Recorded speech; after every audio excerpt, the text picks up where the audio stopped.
इनसे ये पूछिए कि नानकाना साहिब जो कि पाकिस्तान में है, हमारे लिए भी बहुत इज्जत वाली जगह है, सबके लिए बहुत इज्जत वाली, इनसे पूछना कि नानकाना साहिब जो कि मोस्ट रेवर्ड है सिख रिलीजन में जो साइट है नानकाना साहिब, क्या ना वो खालिस्तान में है कि नहीं है, ये पूछ लीजिएगा जरा। महाराजा रणजीत सिंह तो बहुत बाद में आते हैं, आप ही पूछ लीजिएगा Nankana Sahib is it in Khalistan और नॉट इन खालिस्तान, एक बार पूछ सही। लीजिएगा। इनको करने दीजिए रेफरेंडम, और जो भी कर रहे हैं रेफरेंडम, बहुत बहुत शुभकामनाएं आपको, हर साल करिए। मैं तो कह रहा हूँ चाल में हर हर क्वार्टर करिए आप रेफरेंडम, बढ़िया है, लड़के लीजिए खालिस्तान, मजा आ जाएगा। तो यही है बस आरतू जी। आपके यहाँ तो खैर वो भारत जोड़ो भी चल रहा है कि उस किस्म की तरीके भी चल रही हैं, क्या भारत टूटा हुआ है? हाँ, इनको लगता है कि टूटा हुआ है, ये कहते हैं कि तोड़ दिया भारत। राहुल गांधी जी तो वो जोड़ने के चक्कर में है, वो एसी कंटेनर में निकले हैं, अच्छी बात है, उनका पूरा अधिकार है, वो भारत को जोड़ेंगे। बस मेरी एक कंप्लेंट है, देखिए भारत जोड़ो भारत तोड़ो, कई लोग आंदोलन ऐसे निकालते हैं, ठीक है ना, कई लोगों ने, बाहर की ताकत है अंदर की ताकत, भारत तो वैसा का वैसा ही है आरजू जी, ठीक है, the soul of India remains intact. तो अगर जोड़ने की बात कर रहे हैं तो कोई गलत बात नहीं कर रहे हैं राहुल जी, मेरे हिसाब से तो ठीक ही बात कर रहे हैं, और करें वो, भारत को भी जोड़ के देख लें एक बार। पर अगर उनको कुछ करना है, देखिए सबसे बड़ी बात है इंडिया इज अ डेमोक्रेसी, आपको सबसे पहले इलेक्शन जीतने पड़ेंगे, सबसे पहले आपको इलेक्शन जीतने पड़ेंगे, और अगर आप इलेक्शन नहीं जीत सकते तो फिर ये बातें ऐसी ही रह जाती हैं। अनफॉर्चुनेटली क्या है कि राहुल गांधी जी के नेतृत्व में, उनकी लीडरशिप में कांग्रेस कभी जीती नहीं है, और मुझे ऐसा लगता है कि भारत को एक बड़ी स्ट्रांग ऑपोजिशन चाहिए, किसी भी डेमोक्रेसी में एक स्ट्रांग ऑपोजिशन होनी चाहिए, और भारत में ऑपोजिशन है ही नहीं, there is no opposition, Bharat में सिर्फ भारतीय जनता पार्टी है। ऑपोजिशन नाम नेहाद ऑपोजिशन है, जो फॉर्मेलिटी के लिए आप बोलते हैं कि हाँ ये ऑपोजिशन के बेंचेस हैं, वहां पे कोई थोड़ा सा कूकू कर लेता है कभी, वरना तो कोई आवाज ही नहीं सुनने में आती, उसका रीजन है। और कहीं ना कहीं राहुल जी को टाइम भी मिलेगा, आई थिंक 50-60 दिन की, कितने दिन की यात्रा है, उनको टाइम भी बहुत मिलेगा, समय मिलेगा उनको, और मुझे लगता है कहीं ना कहीं उनको आत्ममंथन करना चाहिए कि कांग्रेस का ऐसा हाल क्यों हुआ, आखिर क्यों हुआ, आखिर क्यों भारतवासी लगातार दर लगातार नरेंद्र मोदी जी को वोट दे रहे हैं, कारण क्या है इसके पीछे? कोई तो लॉजिक होगा ना, कोई तो लॉजिक होगा कि अगर एक्चुअली नरेंद्र मोदी जी भारत को तोड़ रहे होते तो उनकी पार्टी की 300 ज्यादा सीटें आती पार्लियामेंट में। उत्तर प्रदेश जैसा राज्य जहां पे आज तक का रिकॉर्ड है कि कोई दूसरी बार किसी ने कंसेक्यूटिवली सरकार नहीं बनाई, वो बनाते, कुछ तो होगा ना जी। बिना कारण के, बिना बिना वजह के तो कुछ नहीं होता। तो मुझे लगता है कि इनको आत्ममंथन भी करना चाहिए। बाकी पॉलिटिक्स के बारे में मेरी इतनी जानकारी है नहीं, लेकिन मुझे लगता है कि कांग्रेस पार्टी में आरजू जी अकाउंटेबिलिटी नहीं है। आप हारते रहिए हारते रहिए हारते रहिए, आपसे कोई सवाल पूछने वाला नहीं है, मतलब नोबडी विल टेक एक्शन।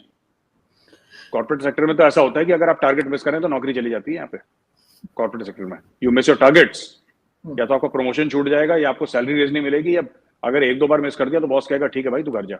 लेकिन कांग्रेस पार्टी में ऐसा नहीं होता, आप लगातार साल दर साल दर साल, इलेक्शन दर इलेक्शन दर इलेक्शन आप हारते चले जाइए, और यहाँ पे कोई पूछने वाला नहीं है। तो ये उनको भी आत्ममंथन करने की जरूरत है। वैसे भारत जोड़ो कोई बुरी बात तो नहीं, अच्छी बात है, अगर भारत को जोड़ना चाह रहे हैं हम भी जुड़ेंगे। बिल्कुल, लेकिन खैर पाकिस्तान में काफी मीडिया जो है उनको दिखा रहा है, उनकी न्यूज दिखा रहा है, तो इसलिए मुझे लगा कि जरूर कुछ इंपॉर्टेंट ही करने जा रहे होंगे जो पाकिस्तान इतनी कवरेज दे रहा है राहुल गांधी को। लेकिन साथ साथ अगर हम बात करें भारत और चाइना की, तो इनके ट्रुप्स जो है वो वापस जा रहे हैं, आप किस तरह देखते हैं इसको? क्योंकि आखिर इंडिया चाह क्या रहा था? सिर्फ अमेरिका को ये बताना था कि आप चाइना के अगेंस्ट हैं, या बस कोई और वजह थी जिसकी वजह से आप लोगों ने ये सब इतने दिन आपस में लड़ते रहे और अब खामोशी से दोनों अपने अपने घर? आरसू जी, ये जो पूरा आइडिया है ना, ये पाकिस्तान से जन्मा है। ये आइडिया जो आपने बोला ना, ये पाकिस्तानी थिंकिंग है, ये कि अमेरिका को दिखाना है, ये टिपिकल पाकिस्तानी थिंकिंग है। क्योंकि 1950 में पाकिस्तान के रिलेशनशिप चाइना से बहाल हुए थे 1950 में, और तब से यही, जब पाकिस्तान अमेरिका से पैसे ले रहा था तो दुनिया को दिखा रहा था कि देखो हम रूस के खिलाफ काम करेंगे। फिर अभी चीन से पैसे ले रहा है तो अमेरिका को दिखा रहा है ठीक है। और अभी बाय द वे पाकिस्तान में बाढ़ आ रखी है तो अमेरिका वहां पे मदद कर रहा है, जिसको रोज इंपोर्टेड हुकूमत ना मंजूर, अमेरिकी साजिश, अमेरिकी बुरे हैं, काफिर हैं, गोली मारो गला काटो, वो लोग मदद कर रहे हैं। और चाइना गायब है वहां से। चाइना ने वो मिस्टर इंडिया वाली घड़ी पहन ली, ऑन करी, गायब हो गया चाइना। चाइना बस कुछ 1000 टेंट भेजे चाइना ने और थैंक यू बोला और आगे बढ़ गया चाइना। खैर वो बात की बात है। मैं आपको ये बताना चाह रहा हूं आरजू जी कि जो ये बात है ना कि इंडिया चाइना को दिखा रहा है, ये मैंने पाकिस्तान में कई बार देखा है मीडिया में डिस्कस होते हुए कि भारत जो चीन को आंखें दिखा रहा है वो क्योंकि पाकिस्तान ऐसा करता चला आ रहा है, तो पाकिस्तान हमें भी यही समझता है कि इंडिया भी ऐसे ही कर रहा होगा। हमारी तो 1962 में लड़ाई हुई थी चाइना के साथ, तब तो अमेरिका नहीं था ना कहीं। 1967 में हमारी बहुत बड़ी झड़प हुई थी, तब तो अमेरिका नहीं था कहीं। तो अमेरिका हो ना हो, हमारा तो चीन से मामला बिगड़ा हुआ है और वो हम करते रहेंगे। तो हमारा ऐसा नहीं है। और अमेरिका ने हमें दे क्या दिया है, ये एक और चीज मैं आपसे जानना भी चाहता हूं, क्योंकि पाकिस्तानी मीडिया, पाकिस्तानी यूट्यूब में अक्सर ये कहते हैं कि अमेरिका ने इंडिया को ये दे दिया, अमेरिका ने इंडिया को हथियार दे दिया। हथियार दिए नहीं, हमने खरीदे उनसे। कौन सी ऐसी चीज है जो अमेरिका ने हमें दे दी जिसके लिए हमें शुक्रगुजार होना चाहिए?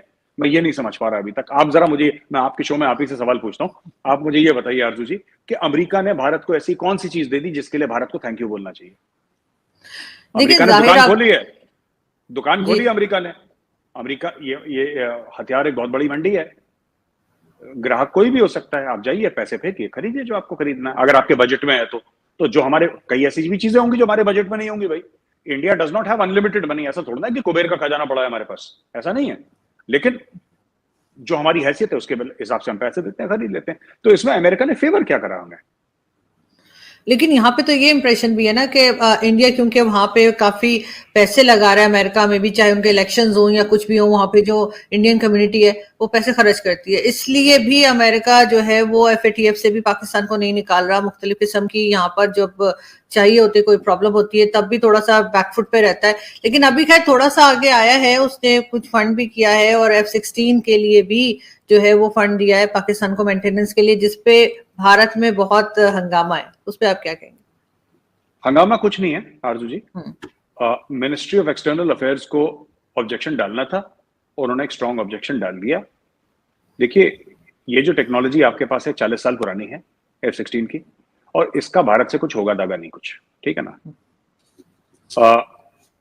ये पाकिस्तान को अमेरिका से लेना महंगा पड़ेगा, और मैं आपको बताता हूं क्यों महंगा पड़ेगा। ये जो पूरा F-16 का मामला है, ये अफगानिस्तान के लिए है, इंडिया के लिए नहीं है, ठीक है। और ये बात इंडिया को भी पता है, ये भारत अच्छी तरीके से जानता है। भाई अयमान अल जवारी को मारा था तो इल्जाम तो यही है ना कि पाकिस्तान की एयर स्पेस से आया था। तो आपने पाकिस्तान को तो ये बोल दिया, पाकिस्तान, इमरान खान ने बोल दिया एब्सोल्युटली नॉट, चाहे वो टीवी एंकर को बोला हो, किसी को ना बोला, टेलीविजन एंकर को बोला एब्सोल्युटली नॉट। अगर पाकिस्तान का ये सॉवरेन हक है कि अमेरिकन को बेस नहीं देंगे, तो अमेरिका कहता है ठीक है तुम पैसे लेके तुम कर लो, हमें बेस मत दो, हमें नहीं चाहिए बेस। हमें तो एंड में जो आतंकवादी है, जो टेररिस्ट है, वो मरा मिले हमें, हम चाहते हो मर जाए, अब तुम मारो या हम मारे। तो अमेरिका ने दे दिया। अब पाकिस्तान क्या करेगा कि Pakistan will start targeting basis in the tribal areas. खुद के पाकिस्तान के अंदर ये बम गिराएंगे और ये अफगानिस्तान के अंदर बम गिराएंगे। इसके रिटेलिएशन में अफगान तालिबान अंदर आके खड़काएगा। ये होने वाला है। मैं आपको अभी बता दूं, इसका भारत से बहुत कम लेना देना है इस चीज से। अगर इंडिया चाहता तो अमेरिका को बोल सकता कि आप मत दीजिए, इनको नहीं देता। इसमें कहीं ना कहीं भारत की भी रजामंदी है।